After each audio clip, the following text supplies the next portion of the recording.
for Faith Book, the Book of Faith, the Word of God, the Bible. Sa mapagpala at magandang araw po sa ating lahat, mga partners natin dyan sa Hillcrest Family Baptist Church. Happy Sunday po. Kamusta po kayo? Pinabati ko rin po yung mga partners natin sa Hillcrest 2 Cruz Naligas. Ayan. At opo, ang aking pong asawa na si Ange, nanganak na po nung February 1. Yan. SKL. Share ko lang po. Nanganak na po siya, kaya nagpapasalamat ako sa Panginoon dahil binayaan po kami ng anak na lalaki. No? Salamat po sa Panginoon, sa biyaya ng Panginoon, sa katapatan niya sa buhay namin, mag-asawa. At kami po talagang hindi pinabayaan ng Panginoon. At ligtas yung asawa ko, pati yung aming anak. No? Kaya naman napakahalaga na tayo po sumusunod sa ating Diyos. At napakahalaga na tayo po nagpapasakop sa kanyang pag-ibig at kabutihan upang tayo po hindi pinababayaan ng Panginoon. At paano natin makakamtan, no? Lalo sa mga hindi pa nakakakilala kay Kristo, sa wala pa sa Panginoon. Paano ba natin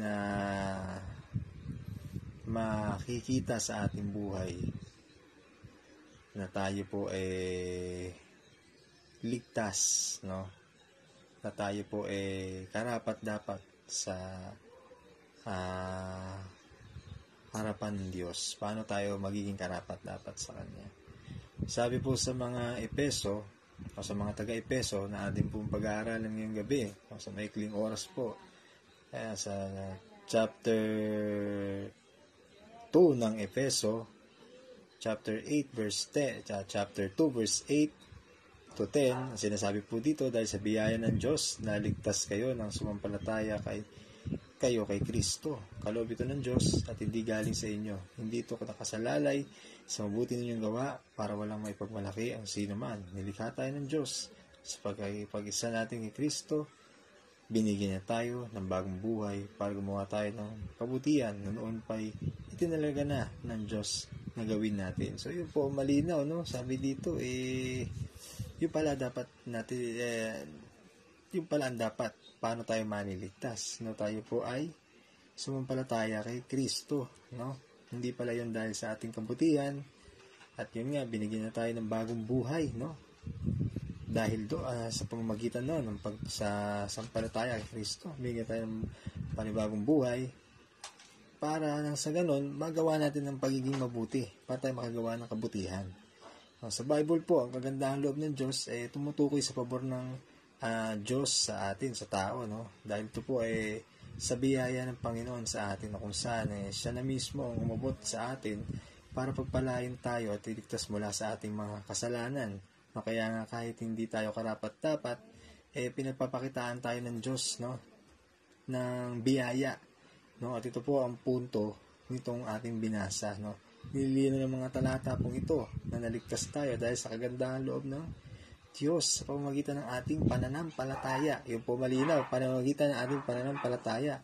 Kaya hindi tama yung katuruan ng ibang relihiyon na tayo ay maliligtas sa pamamagitan daw ng pagiging mabuti, pagiging mabait, o magiging mapagbigay.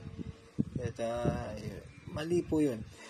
Mali din na isipin natin na maliligtas tayo sa kasalanan dahil sa pagiging mabuti natin, no? Kaya walang kinalaman ng pagiging mabuti mo para maligtas ka o para mapunta ka sa langit. Hindi po yun ang daan, no? O sumali tayo sa mga relihiyon, hindi rin po yun.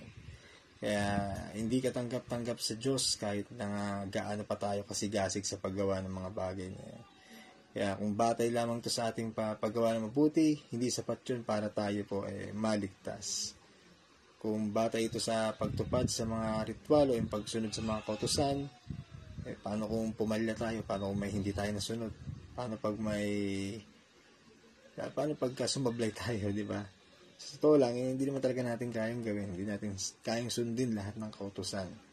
Napakahirap, di ba? Kaya nga sa halip, na magmalaki tayo, dahil mabuti tayo, kaya tayo maliligtas, magpakumbaba tayo. Tanggapin natin ang biyaya ng Diyos. Paniwalaan natin na tanging si Kristo po, ang daan ng kaligtasan. Pagpasalamat nga natin ang kabutihan niya, pag-ibig na pinaranas sa atin. No?